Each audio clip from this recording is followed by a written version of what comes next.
saudara-saudari yang dikasihi di dalam Tuhan kita Yesus Kristus, selamat hari Minggu, selamat beribadah online. Mari kita pakai kesempatan yang Tuhan berikan ini dengan kerinduan hati untuk memuji Tuhan.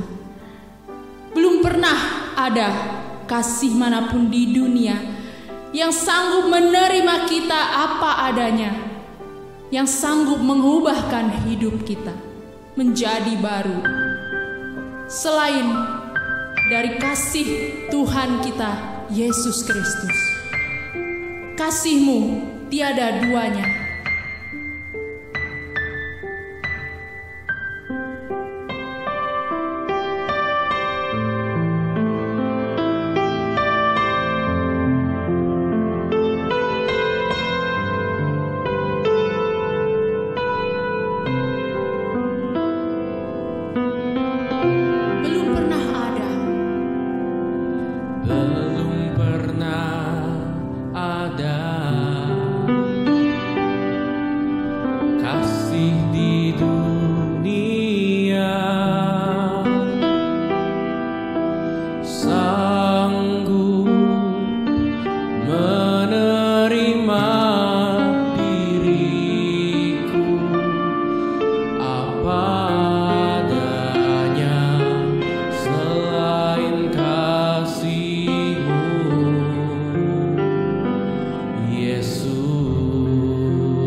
Mari kita masuk ke dalam hadirat Tuhan.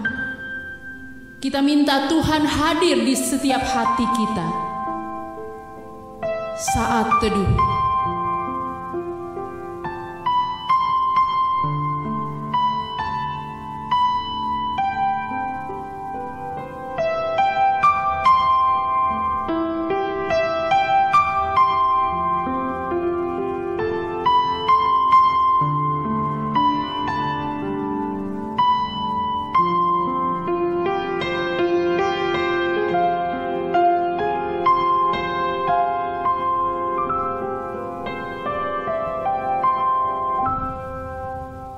Amin. Mari semua jemaat kita bangkit berdiri. Kita akan memulai ibadah online kita pada pagi hari ini. Ibadah online ini dimulai dengan satu pengakuan bahwa pertolongan kita dalam nama Tuhan yang menjadikan langit dan bumi dan beserta dengan segala isinya. Berkat dan anugerahnya kiranya berkenan turun ke atas diri kita masing-masing. Amin. Maka jiwaku pun memuji-Mu, sungguh besar dan dahsyatnya Allah kita. Mari dengan tetap berdiri, kita angkat pujian, sungguh besar Kau Allahku.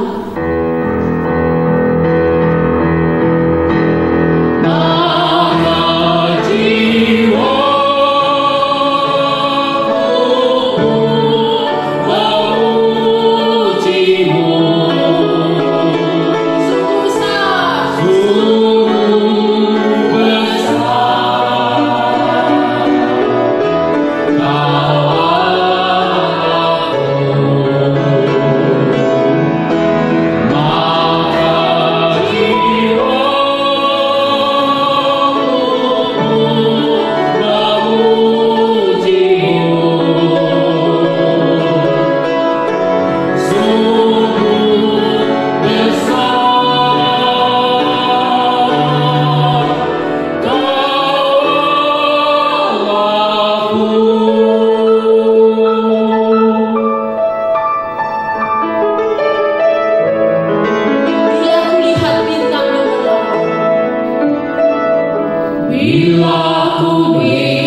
Mari dengan tetap berdiri, kita akan bersama segenap umat Tuhan mengikrarkan pengakuan iman rasuli.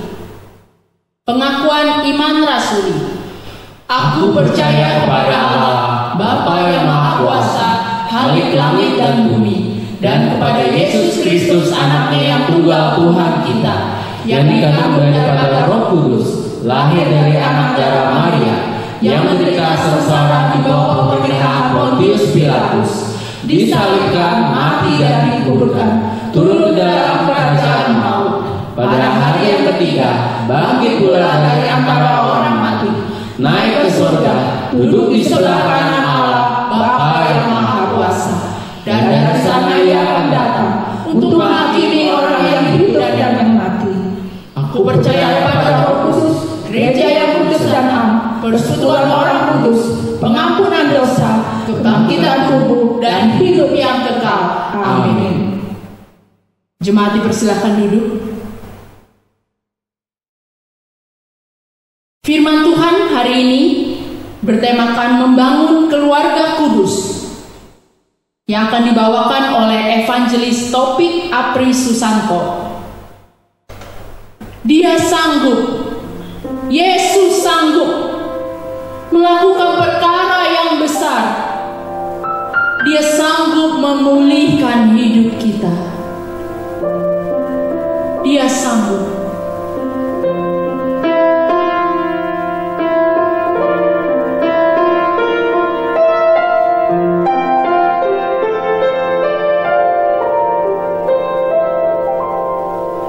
Yesus Tuhan, mulialah nama-Nya.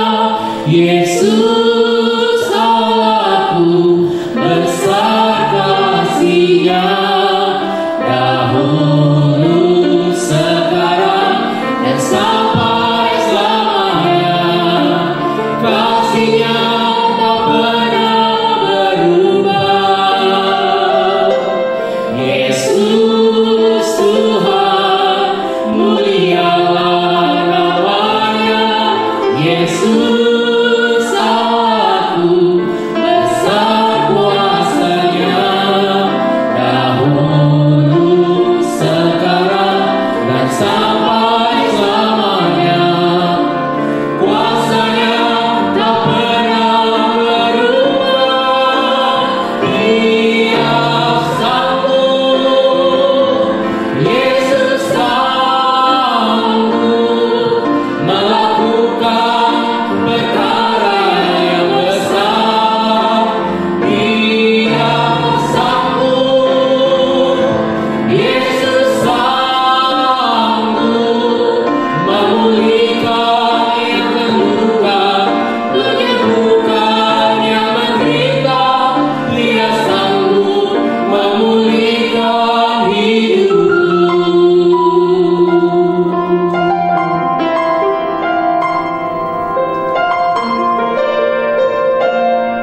Mulialah nama-Nya.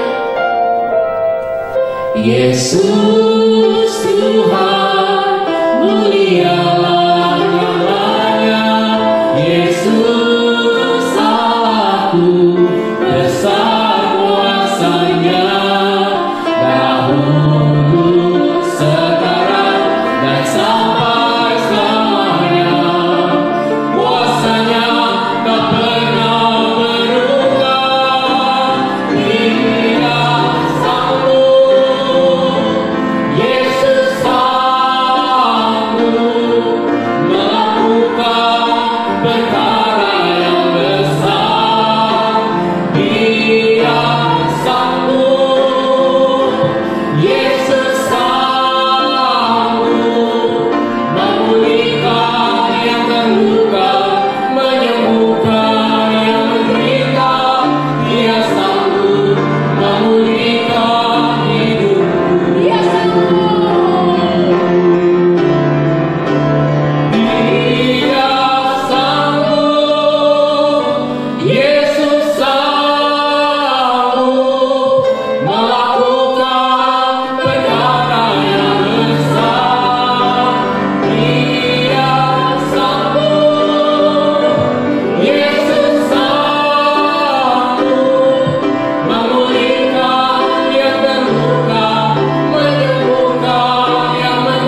Selamat pagi Bapak Ibu Saudara yang terkasih dalam Tuhan Yesus Kristus.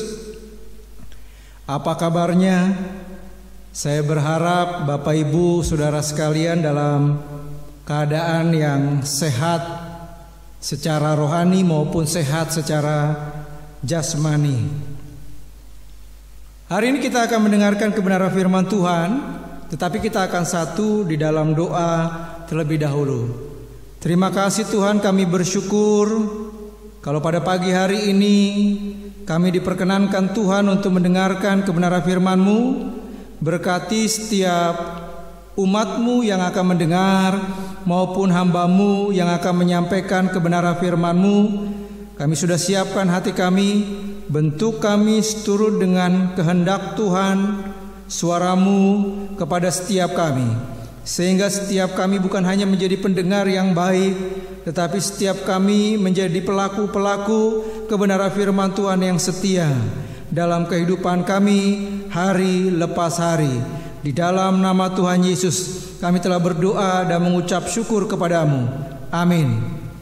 Bapak Ibu Saudara yang terkasih dalam Tuhan Yesus Kristus, kebenaran firman Tuhan pada pagi hari ini diambil di dalam Keluaran pasal yang ke-20 ayat yang ke-14 dan ayat yang ke-17. Saya akan bacakan untuk Bapak Ibu Saudara sekalian. Ayat yang ke-14, jangan berzina. Ayat yang ke-17, jangan mengingini rumah sesamamu, jangan mengingini istrinya atau hambanya laki-laki atau hambanya perempuan atau lembunya atau keledainya atau apapun yang dipunyai sesamamu. Bapak Ibu Saudara yang terkasih dalam Tuhan Yesus Kristus, temanya adalah membangun keluarga kudus. Bulan Juni ini adalah bulan keluarga. Itulah sebabnya Sinode GKPI mengusung tema-tema yang berkaitan tentang keluarga sepanjang bulan Juni ini. Minggu pertama atau minggu yang lalu kita mendengar para hamba-hamba Tuhan dalam lingkup Sinode GKPI telah menyampaikan kebenaran firman Tuhan dengan tema membangun mesbah keluarga. Minggu ini semua hamba Tuhan di bawah GKPI menyampaikan firman Tuhan berkaitan tentang membangun keluarga kudus. Minggu depan berkaitan tentang peran orang tua dan anak-anak dalam keluarga. Minggu keempat berkaitan menjadi keluarga yang diberkati dan kemudian menjadi berkat bagi banyak orang. Nah Bapak Ibu Saudara yang terkasih dalam Tuhan Yesus Kristus, membangun keluarga kudus menjadi sesuatu yang penting dan harus ditekankan kepada setiap keluarga-keluarga, secara khusus yang ada di seluruh gereja GKPI, Gereja Kristen Pengabar Injil. Kenapa penting? Karena membangun keluarga kudus ini menjadi sorotan, menjadi perhatian khusus dari Allah. Itulah sebabnya dari 10 butir hukum Taurat ada 2 butir yang berbicara tentang kekudusan dalam keluarga. Bagian firman Tuhan tadi yang sudah saya bacakan kepada Bapak Ibu Saudara sekalian, itu menjadi 2 butir yang sangat penting untuk menjaga kekudusan dalam keluarga. Dikatakan jangan berzina, jangan mengingini apapun yang dimiliki oleh keluarga lain atau orang lain, termasuk jangan mengingini istrinya, jangan mengingini hambanya laki-laki atau mengingini hambanya perempuan.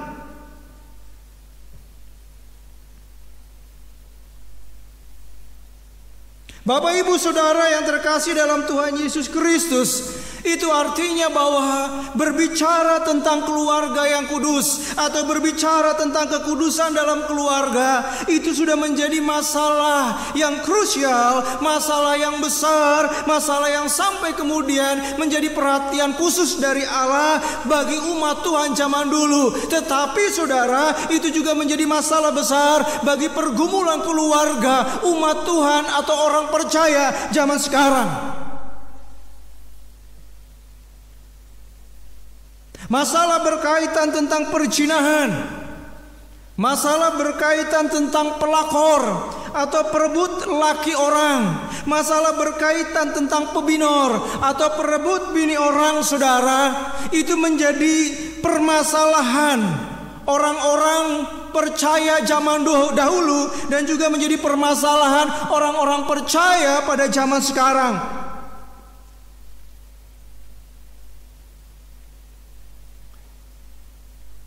Itulah sebabnya saudara, Tuhan harus sampai membuat hukum tertulis berkaitan tentang kekudusan dalam keluarga atau berkaitan tentang perzinahan, perselingkuhan dan sebagainya. Bapak Ibu Saudara yang terkasih dalam Tuhan Yesus Kristus, kalau sudah menjadi sebuah hukum, maka ada sanksi yang tegas yang akan diberikan, yang akan diberlakukan bagi setiap yang melanggar. Bapak Ibu Saudara yang terkasih dalam Tuhan Yesus Kristus, pada zaman dahulu kalau ada yang melanggar tentang kekudusan dalam pernikahan, hukumannya itu berat. Kalau kita melihat di dalam Yohanes pasal yang ke-8 ayat yang ke-2 sampai dengan yang ke-11, saudara, bagian itu berbicara ketika Yesus ada di bait Allah. Seluruh rakyat kemudian ada di bait Allah untuk mendengar pengajaran Tuhan Yesus. Tiba-tiba kemudian ahli-ahli Taurat dan orang-orang Farisi membawa seorang wanita, kemudian ditaruh di tengah-tengah. Dan kemudian ahli-ahli Taurat dan orang-orang Farisi ini berkata kepada Tuhan bahwa perempuan, mereka menjelaskan bahwa perempuan yang dibawa kemudian ditaruh di tengah-tengah mereka tertangkap basah berbuat zina. Dan kemudian ahli-ahli Taurat dan orang-orang Farisi ini bertanya kepada Tuhan Yesus, hukuman apa yang pantas, hukuman apa yang layak, yang seharusnya diberikan kepada perempuan yang tertangkap basah berzina. Sebelum Yesus menjawab, kemudian mereka memberitahu kepada Tuhan Yesus dan kepada orang banyak bahwa menurut hukum Musa yang ditulis dalam hukum Taurat, jika seseorang kedapatan berzina, maka hukuman yang pantas ada dilempar dengan batu atau dengan kata lain dirajam, saudara.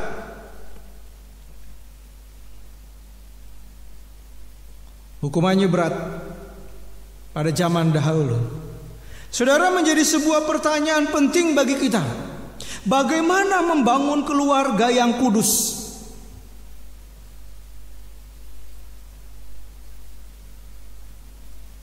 Karena pernikahan atau keluarga merupakan lembaga pertama yang diciptakan Allah, maka yang perlu kita perhatikan adalah prinsip-prinsip atau dasar-dasar pernikahan mula-mula yang sudah diatur sedemikian rupa oleh Allah itu seperti apa. Kalau kemudian kita memperhatikan itu, maka saya percaya keluarga Bapak Ibu Saudara sekalian ada di dalam kehidupan yang kudus, atau ada dan bahkan menjadi keluarga yang kudus. Setidaknya ada 5 prinsip atau dasar pernikahan yang perlu kita perhatikan. Yang pertama, Bapak Ibu Saudara yang terkasih dalam Tuhan Yesus, prinsip yang pertama dalam pernikahan Kristen adalah tidak sejenis. Kalau kita melihat di dalam Kejadian pasal 1 ayat yang ke-27 dikatakan, maka Allah menciptakan manusia itu menurut gambarnya. Menurut gambar Allah diciptakannya dia, laki-laki dan perempuan diciptakannya mereka. Manusia diciptakan Allah menurut gambarnya. Tetapi di situ dikatakan bahwa manusia diciptakan Tuhan itu berbeda jenis kelamin. Ada laki-laki dan kemudian ada perempuan. Jadi yang diciptakan manusia itu tidak semuanya laki-laki, tetapi ada perbedaan jenis kelamin. Ada laki-laki dan kemudian ada perempuan. Kemudian saudara, Kejadian 1 ayat yang ke-28 dikatakan, Allah memberkati mereka, lalu Allah berfirman kepada mereka, beranak cuculah dan bertambah banyak, penuhilah bumi dan taklukkanlah itu, berkuasalah atas ikan-ikan di laut dan burung-burung di udara dan atas segala binatang yang merayap di bumi. Allah memberkati mereka dikatakan. Allah memberkati mereka dalam pernikahan kudus, saudara. Mereka yang dimaksud adalah laki-laki dan perempuan.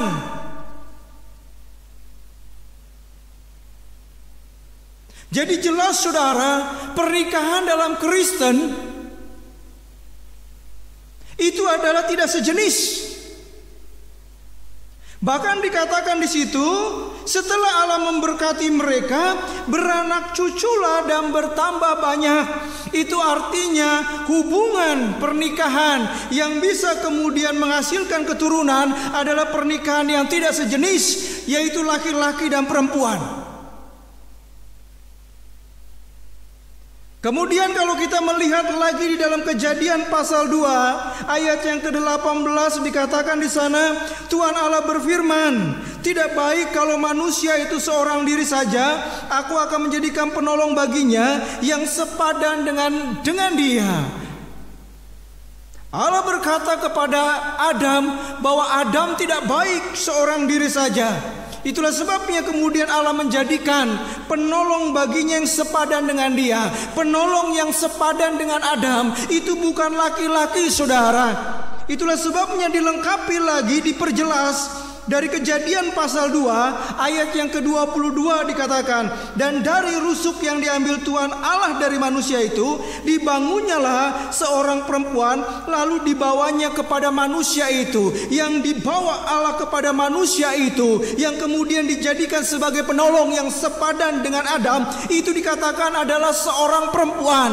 Jelas dikatakan seorang perempuan, bukan laki-laki yang menjadi penolong yang sepadan untuk Adam.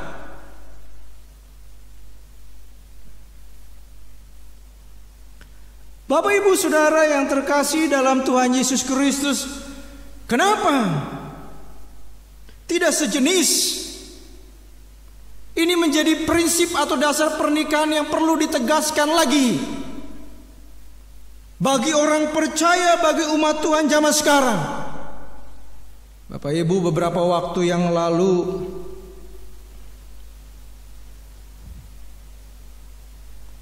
masalah yang besar adalah berkaitan juga tentang LGBT,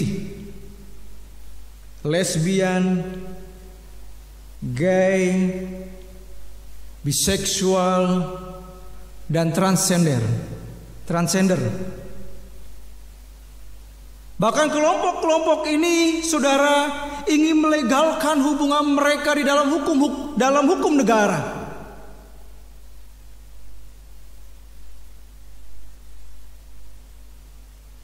Bahkan beberapa negara, saudara, melegalkan pernikahan sesama jenis dengan alasan hak asasi manusia.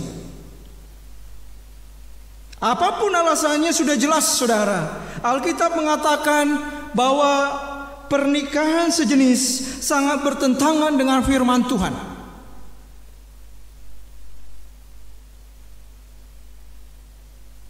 Ini prinsip pertama atau dasar pertama dalam pernikahan Kristen yang dijelaskan oleh firman Tuhan. Saudara, prinsip yang kedua adalah diberkati Allah dulu. Ya. Kejadian pasal 1 ayat yang ke-28. Allah memberkati mereka, lalu Allah berfirman kepada mereka, ya. Allah memberkati mereka, Allah menikahkan mereka, laki-laki dan perempuan, dalam pernikahan yang kudus terlebih dahulu. Baru kemudian ada firman yang mengatakan, beranak cuculah dan bertambah banyak, penuhilah bumi dan taklukkanlah itu dan sebagainya. Saudara, jelas dalam prinsip pernikahan Kristen diberkati dulu dalam pernikahan yang kudus di gereja, disaksikan oleh hamba Tuhan, disaksikan oleh pengurus gereja, setiap umat Tuhan di dalam pernikahan yang kudus. Baru kemudian memiliki keturunan, baru kemudian menghasilkan keturunan. Jadi prinsip pernikahan dalam bagian ini jangan dibalik-balik. Menghasilkan keturunan dulu, baru kemudian diberkati di gereja. Itu sudah keliru dan salah besar.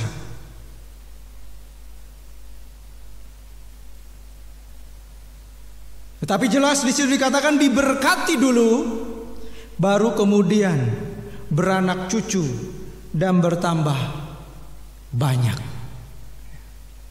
Bapak Ibu Saudara yang terkasih dalam Tuhan Yesus, ini juga menjadi sebuah prinsip yang perlu ditekankan kepada setiap umat Tuhan zaman sekarang, secara khusus untuk generasi muda yang akan membentuk kehidupan berkeluarga. Ya. Bapak Ibu Saudara yang terkasih dalam Tuhan Yesus, seringkali gereja kecolongan dalam hal ini, dalam bagian ini saudara. Ada banyak kemudian generasi muda yang mau berkeluarga, datang ke gereja, datang ke hamba Tuhan, datang ke pengurus gereja, kemudian meminta menikah segera. Setelah diusut, punya usut, ternyata karena sudah hamil duluan. Pernikahan yang baik di gereja harus melalui yang namanya bimbingan pranikah. Pernikahan yang baik di gereja harus melalui yang namanya konseling pranikah atau bina pranikah terlebih dahulu. Kemudian siap masuk di dalam pernikahan. Setelah menikah kemudian hamba Tuhan dan gereja tetap memperhatikan kehidupan rumah tangga yang baru itu. Jangan dilepas, masih tetap ada di dalam pengawasan konseling para hamba-hamba Tuhan.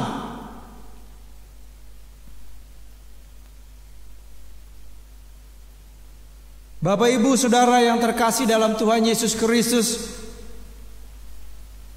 itulah sebabnya pernikahan seharusnya menjadi tema utama. Persiapan pernikahan, perihal pernikahan seharusnya juga menjadi tema utama di tengah-tengah ibadah pemuda. Khususnya anak-anak muda yang sudah siap untuk melangsungkan pernikahan atau masuk ke dalam kehidupan berkeluarga. Tetapi Bapak Ibu, seringkali gereja mengusung tema di tengah-tengah pemuda hanya berkaitan tentang masa depan, hanya berkaitan tentang bagaimana sukses. Sehingga bukan hamba-hamba Tuhan lagi yang menjadi pembicara saudara, karena kaitannya hanya berkaitan tentang pekerjaan, karena kaitannya hanya berkaitan tentang kesuksesan. Bagi anak-anak muda, bagaimana meraih kesuksesan pada masa muda saudara, sehingga seringkali yang diundang khotbah pun motivator.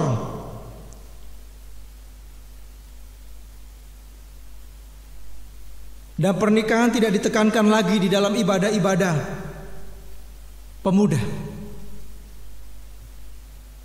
Ini prinsip saudara. Kemudian saudara, prinsip yang ketiga adalah monogami. Ya. Kejadian pasal yang kedua, ayat yang ke-22 dikatakan, dan dari rusuk yang diambil Tuhan Allah dari manusia itu, dibangunnyalah seorang perempuan, lalu dibawanya kepada manusia itu. Saudara perhatikan baik-baik, di situ tidak hanya menjelaskan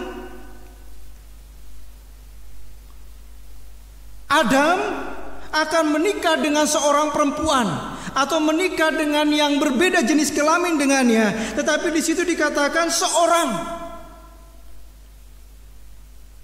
Yang dibawa Allah kepada Adam itu bukan dua orang, saudara, tetapi yang dibawa kepada Adam kemudian diberkati dalam pernikahan kudus yang pertama, yaitu oleh Allah secara langsung, saudara, adalah seorang. Dikatakan Adam menikah dengan seorang perempuan, saudara.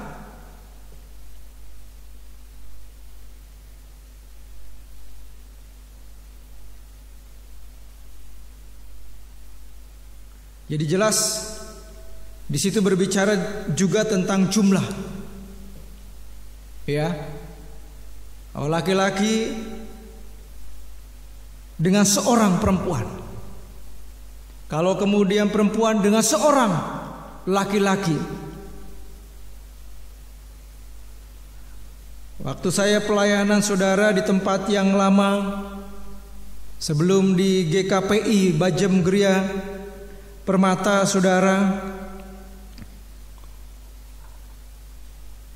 waktu itu saya masih lajang jadi hamba Tuhan,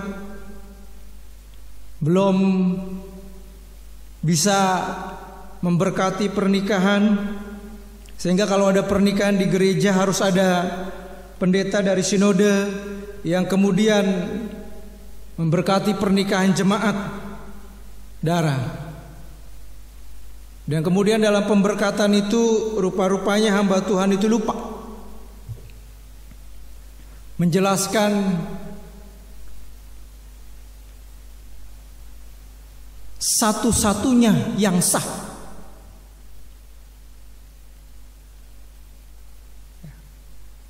Dalam penjelasan tentang janji pernikahan, seharusnya dikatakan bahwa si pria menerima sang wanita sebagai satu-satunya yang sah sebagai istri, dan juga demikian sebaliknya, saudara, yang wanita kemudian mengatakan dalam ikatan pernikahan, aku menerima laki-laki si A satu-satunya yang sah sebagai suami dalam keadaan apapun juga. Dalam keadaan sakit, dalam keadaan sehat, dalam keadaan kelimpahan, dalam keadaan mungkin ekonomi yang sulit sekalipun, sampai maut memisahkan, tetap setia, saudara. Ini prinsip. Kemudian seorang penatua datang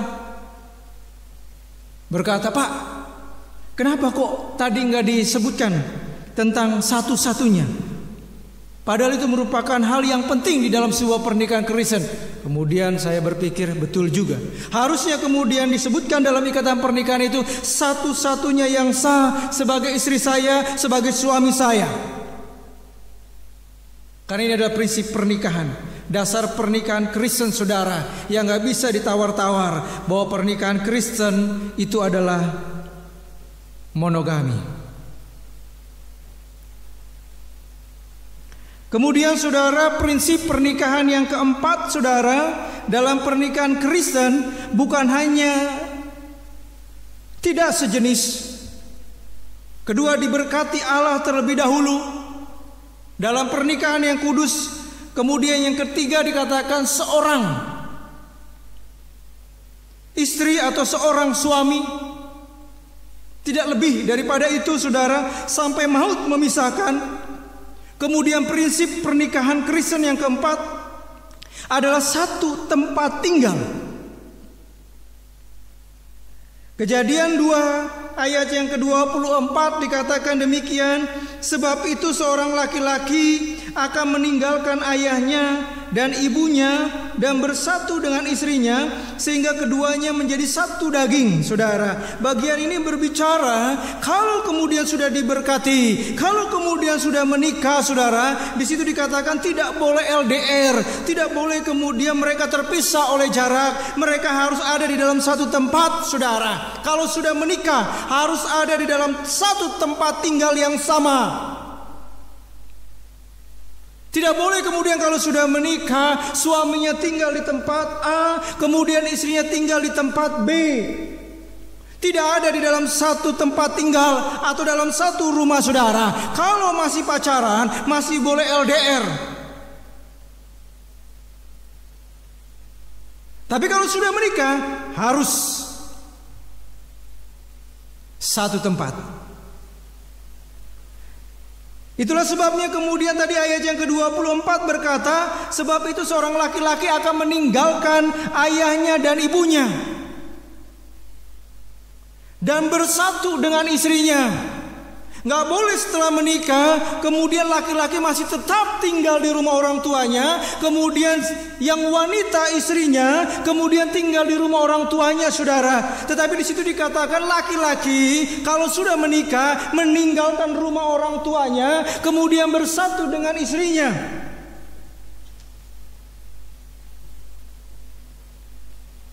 Itu artinya mereka harus tinggal bersatu di tempat yang baru dan terpisah dari orang tua masing-masing. Entah mungkin masih ngontrak terlebih dahulu karena belum sanggup kemudian untuk beli rumah. Entah mungkin masih kos, atau entah masih tinggal di rumah dinas. Yang laki-laki, saudara, yang penting yang ingin ditekankan dalam bagian ini, mereka tinggal bersatu di tempat atau rumah yang sama dan tidak terpisahkan oleh tempat. Tetapi saudara, kalaupun harus terpaksa tinggal di PMI atau Pondok Mertua Indah, maka di situ dikatakan mereka harus tinggal di rumah orang tua yang wanita. Bukan mereka harus tinggal di rumah orang tua yang laki-laki. Yang laki-laki harus meninggalkan orang tuanya. Kalau terpaksa kemudian belum bisa ngontrak, belum bisa ngekos, atau kemudian beli rumah yang baru untuk mereka tinggal berdua, saudara, harus terpaksa tinggal di Pondok Mertua Indah, maka yang laki-laki harus pindah dan tinggal di rumah orang tua yang wanita. Kenapa, saudara? Karena yang paling banyak bermasalah dalam keluarga kalau masih tinggal di rumah mertua, itu biasanya yang bermasalah mertua perempuan dan menantu perempuan. Kalau kemudian harus tinggal di rumah laki-laki, itu pun jadi masalah. Suaminya nggak akan bisa tegas. Apalagi kalau kemudian suaminya adalah laki-laki yang dulunya dimanja oleh ibunya, akan lebih sulit lagi. Dan ibunya memanjakan dari dulu, dari kecil sampai kemudian menikah. Si laki-laki ini, saudara, dia akan sulit untuk menjadi kepala keluarga. Dia akan sulit menjadi imam keluarga, saudara. Ini prinsip pernikahan, saudara. Dalam pernikahan, prinsip pernikahan yang keempat, mereka harus satu tempat tinggal. Kemudian saudara, yang terakhir, prinsip pernikahan atau dasar pernikahan Kristen yang kelima adalah tidak boleh bercerai.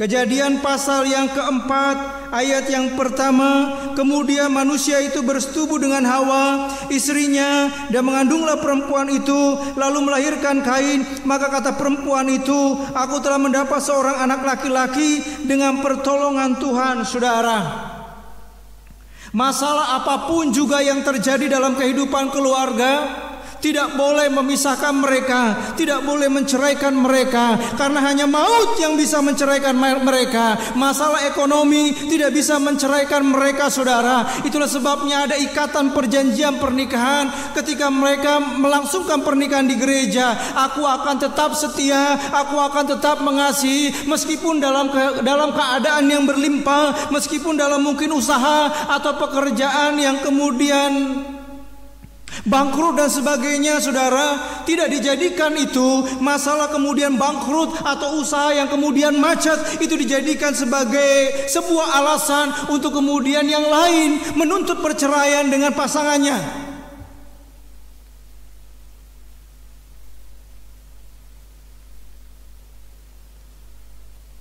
Bapak Ibu, Kejadian pasal 4 ayat 1, Adam dan Hawa tetap bersatu dikatakan.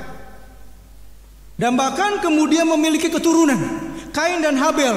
Meskipun pada pasal yang ketiga kita tahu bahwa mereka jatuh ke dalam dosa, saudara. Dan ketika mereka jatuh dalam dosa, mereka ada di dalam masalah besar. Mereka saling menyalahkan satu dengan yang lain. Ketika kemudian Tuhan menjumpai mereka, kenapa engkau bersembunyi? Kemudian Hawa berkata, saudara, Adam berkata bahwa wanita itu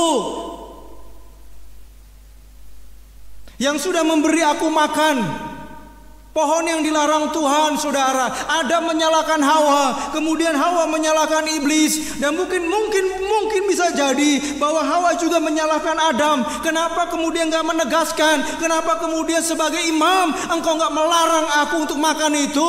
Bahkan engkau ikut makan bersama-sama dengan aku. Ketika aku berikan buah itu engkau pun makan, tapi tidak melarang. Itu artinya di antara mereka sedang terjadi masalah yang besar, saudara. Saling menyalahkan satu dengan yang lainnya. Tetapi kita melihat, saudara, dalam bagian ini, meskipun mereka ribut besar, tetapi tidak ada di antara mereka yang kemudian minta cerai. Hawa kemudian datang kepada Adam, dan kemudian kalau gitu kita cerai aja. Adam juga berkata kepada Hawa, tidak berkata bahwa minta cerai. Kalau begitu engkau adalah pasangan yang tidak bisa menjadi penolong yang sepadan dengan aku. Kalau gitu kita bercerai saja. Tidak, saudara. Itulah sebabnya mereka tetap datang kepada Tuhan. Ketika mereka datang kepada Tuhan minta pertolongan, jalan keluar untuk masalah mereka, keretakan itu kemudian bisa dipulihkan. Dan terbukti di dalam pasal yang keempat ayat yang ke-1, mereka tetap ada di dalam satu pernikahan. Meskipun mereka pernah mengalami yang namanya ribut besar, permasalahan besar, saudara, tapi mereka tidak bercerai. Bahkan di situ dikatakan mereka memiliki keturunan. Bapak, Ibu, saudara yang terkasih dalam Tuhan Yesus Kristus, inilah prinsip-prinsip pernikahan Kristen atau dasar dalam pernikahan Kristen yang perlu diketahui oleh setiap keluarga-keluarga Kristen, oleh setiap anak-anak muda sekalipun, supaya mereka punya pondasi sebelum mereka membangun rumah tangga. Mereka memiliki pondasi tentang dasar-dasar pernikahan Kristen yang seperti apa yang seharusnya mereka ketahui. Bapak, Ibu, saudara yang terkasih dalam Tuhan Yesus Kristus, kesimpulannya adalah kalau prinsip-prinsip pernikahan, dasar-dasar pernikahan di atas, ya, 5 dasar pernikahan atau prinsip pernikahan Kristen tidak sejenis, diberkati Allah terlebih dahulu, seorang, ya, artinya monogami, kemudian satu tempat tinggal, nggak boleh LDR, saudara, dan bahkan kemudian tidak boleh bercerai. Kita pahami, saudara. Maka saya percaya bahwa pernikahan Bapak Ibu saudara sekalian, saya percaya bahwa keluarga Bapak Ibu saudara sekalian akan aman, tetap ada di dalam kekudusan dalam rumah tangga sampai maut memisahkan, saudara. Saya percaya kalau ini dipahami dan dilakukan oleh setiap rumah tangga Kristen, keluarga Kristen, pernikahan Kristen, saya percaya tidak ada perselingkuhan yang terjadi, tidak ada kemudian perzinahan dalam keluarga, tidak ada yang namanya pelakor, tidak ada kemudian yang namanya pebinor dan sebagainya, saudara.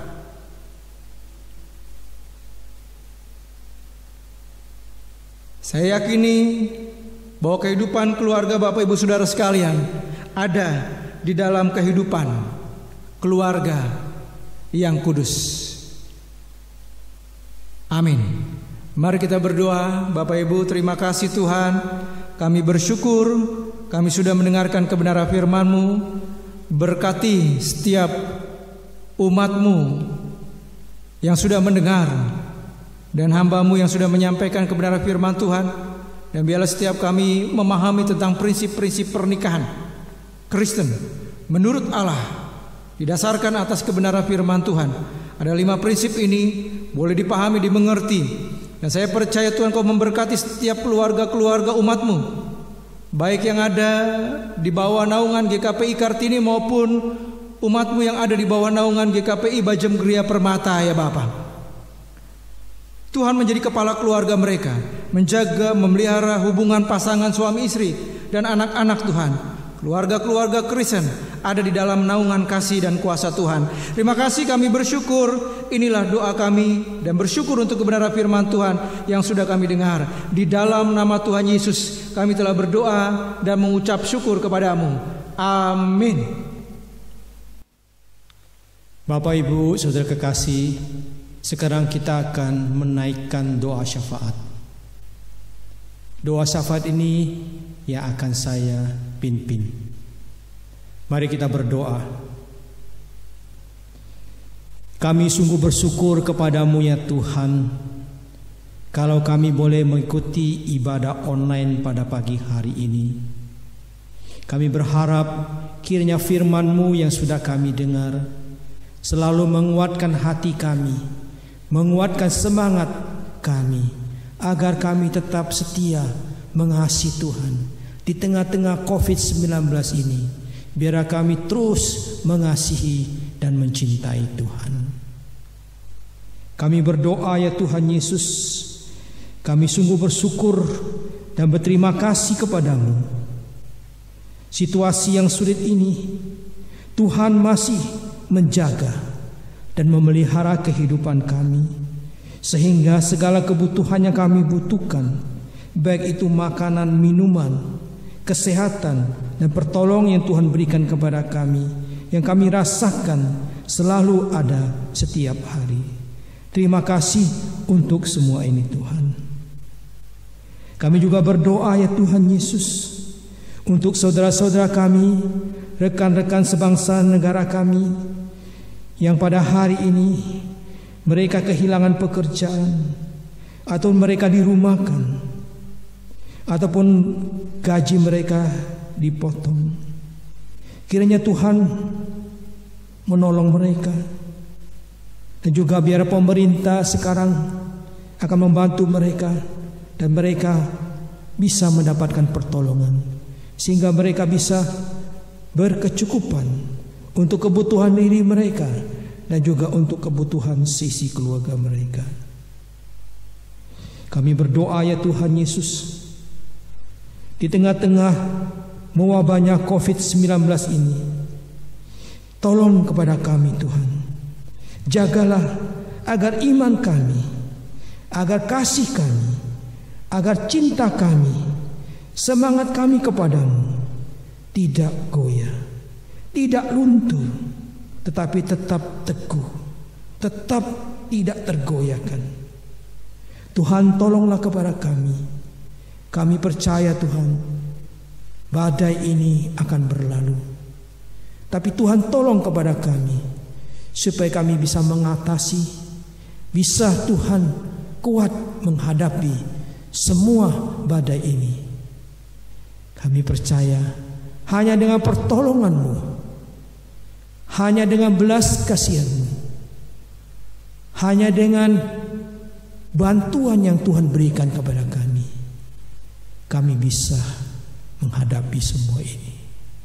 Maka itu Tuhan, betapa pentingnya kami Engkau tolong, Engkau bantu, supaya kami tetap menjadi orang-orang yang setia di tengah kesulitan, di tengah mewabahnya COVID-19 ini, agar kami tetap setia mengiring Engkau, mengikut Engkau.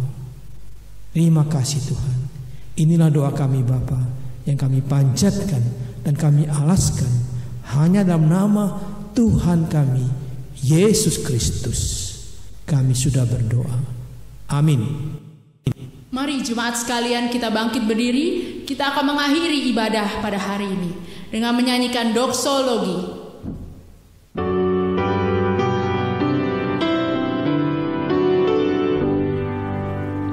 Puji Allah Bapa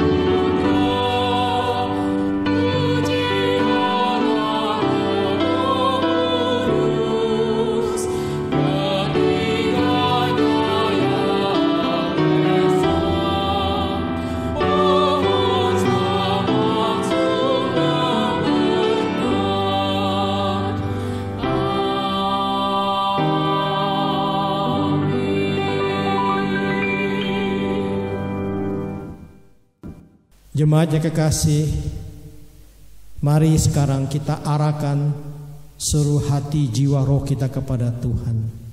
Dia sumber berkat, akan memberkati kita sekalian. Kiranya cinta kasih daripada Allah Bapa yang tidak berkesudahan selalu ada di atasmu, dan damai sejahtera dari Tuhan kita Yesus Kristus kiranya terus menerus memenuhi hati dan pikiranmu. Pertolongan, penghiburan, gerakan Roh Kudus senantiasa diam menyertai kehidupanmu, mulai hari ini hingga sampai selama-lamanya. Amin.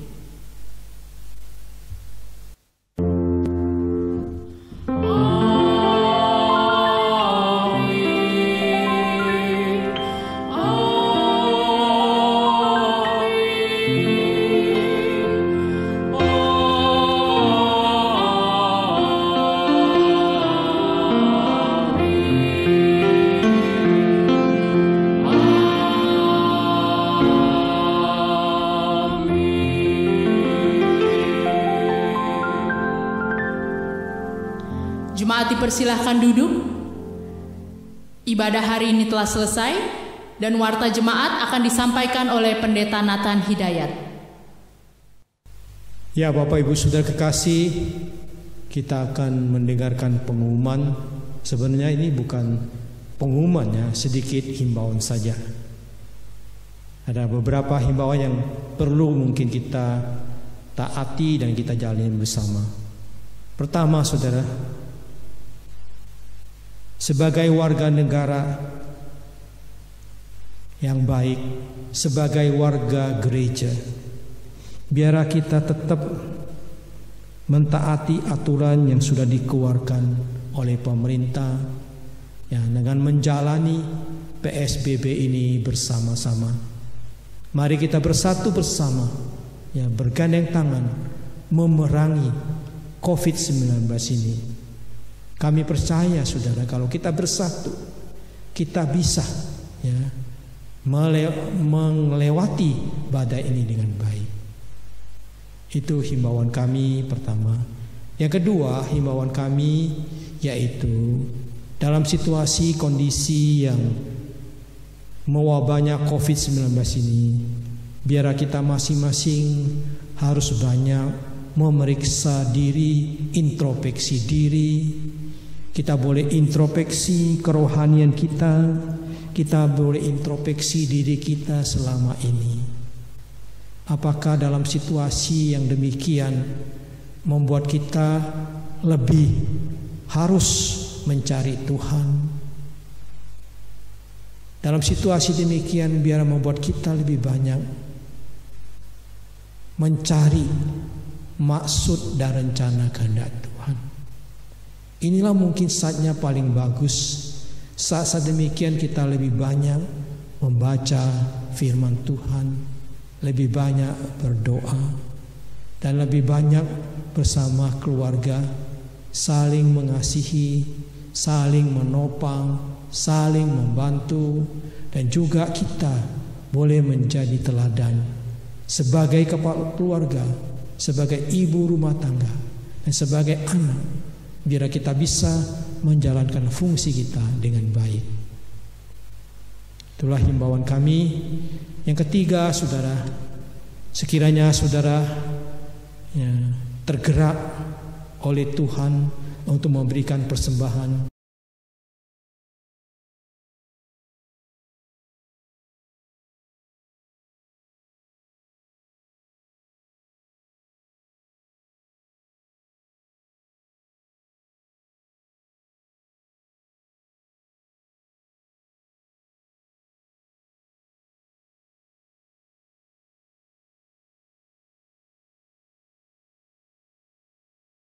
terima kasih. Tuhan memberkati saudara. Amin.